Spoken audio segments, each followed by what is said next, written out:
സ്വാശ്രയ കോളേജുകളുടെ ക്യാമ്പസ് രാഷ്ട്രീയം വേണോ വേണ്ടയോ എന്നുള്ളത് അപ്പൊ അതില് ഈ ക്യാമ്പസ് രാഷ്ട്രീയം സ്വാശ്രയ കോളേജ് വന്നാൽ ഈ പ്രശ്നങ്ങൾ മുഴുവൻ തീരുമെന്നൊന്നും ഞാൻ കരുതുന്നില്ല. ഒരു പരിധി വരെ അവിടെ കാര്യങ്ങൾ വരുമായിരിക്കാം.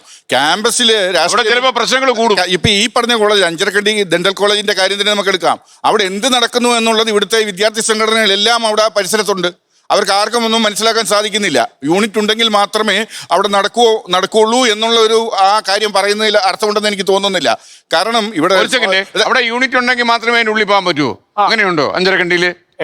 എവിടെ യൂണിറ്റ് ഉണ്ടാക്കി പ്രവർത്തനം നടത്തണം. അതിൽ നമ്മൾ ചർച്ച ചെയ്യുമ്പോൾ ഒരു മേഖല മാത്രം ടച്ച് ചെയ്ത് പോകുന്നു, സ്വാശ്രയ മേഖല മാത്രം. അത് മാത്രമല്ല, എല്ലാ മേഖലയിലും എല്ലാ സംഘടനകൾ ഉണ്ടാവുകയും അവർക്ക് വർക്ക് ചെയ്യാനുള്ള സ്വാതന്ത്ര്യം ഉണ്ടാവുകയും ചെയ്തില്ലെങ്കിൽ ഇനി അതെല്ലാം അപ്രമാദിത്യം ഉണ്ടായി ഇതുപോലത്തെ കത്തിക്കുത്ത് അവിടെ നടക്കും. അപ്പൊ നമ്മൾ ഇതിനൊക്കെ വേണ്ടത് ജനാധിപത്യ സിസ്റ്റമാണ് എന്ന വാദത്തിലാണ് അടിയുറച്ചു നിൽക്കുന്നത്. അത് ആരായാലും മാനേജ്മെന്റ് ആയാലും ഇനി അതല്ല അവിടുത്തെ സംഘടനകളായാലും അവർക്കൊക്കെ പ്രവർത്തിക്കാനുള്ള സ്വാതന്ത്ര്യം ഉണ്ടാക്കി കൊടുക്കുക എന്നുള്ള ജനാധിപത്യ ബോധത്തിലേക്ക് നമ്മൾ ഇപ്പോഴും എത്തുന്നില്ല. ആ ചർച്ചയിലേക്ക് നമ്മൾ വരാൻ കഴിയുന്നില്ല.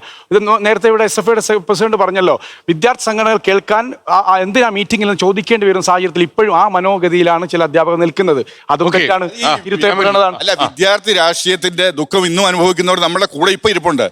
അത് നമ്മൾ തമിഴ്നാട് നോക്കൂ. തമിഴ്നാട് വിദ്യാർത്ഥി രാഷ്ട്രീയത്തിന്റെ പേരിൽ ഒരൊറ്റ കൊലപാതകം പോലും ക്യാമ്പസിൽ ഉണ്ടായിട്ടില്ല. നമ്മുടെ അടുത്ത് കിടക്കുന്ന സ്റ്റേറ്റാണ്. ജാതീയമായ കൊലപാതകങ്ങൾ ഇഷ്ടംപോലെ. ഞാൻ ജാതീയം പിന്നെ പറയാം, ഇതൊന്ന് പറയട്ടെ. ജാതീയം നമുക്ക് കൊണ്ടുവരാം. ഇപ്പൊ ജാതീയം നോർത്ത് ഇന്ത്യയില് ജാതീയത്തിന്റെ പ്രശ്നം ഇപ്പൊ നടക്കുന്നില്ലേ? വലിയൊരു ജാതീയമായ വിഷയം തന്നെയാണ്. അല്ല, നമ്മൾ പറയുന്നതല്ല പ്രശ്നം. ആരും പറയട്ടെ, പറയാനാണല്ലോ ഇവിടെ വന്നിരിക്കുന്നത്. അങ്ങനെ ഒരു പ്രശ്നം ഉദിക്കുന്നില്ല.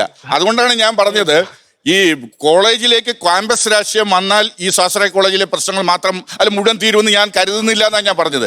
അതിന് ഏത് രീതിയിലുമുള്ള മറ്റ് സംവിധാനങ്ങൾ വേണം. ഇവരെ എന്ത് നടക്കുന്നു എന്നുള്ളത് അന്വേഷിച്ചറിയാൻ. അപ്പൊ ചിലപ്പോൾ നിങ്ങൾ പറയും ഇന്റലിജൻസ് പോലീസിന് കളക്ട് ചെയ്തുകൊണ്ടെന്ന്. പക്ഷെ അതല്ല, പോലീസിൻ്റെതായ പണികളുണ്ട് ഇപ്പൊ ഈ കാര്യങ്ങളിൽ തന്നെ.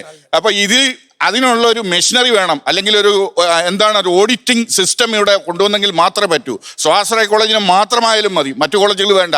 അത് അങ്ങനെ കൊണ്ടുവന്നു കഴിഞ്ഞാൽ അതിനൊരു ഫലം ഉണ്ടാകും എന്നുള്ളതാണ് എനിക്ക് പറയാനുള്ളത്.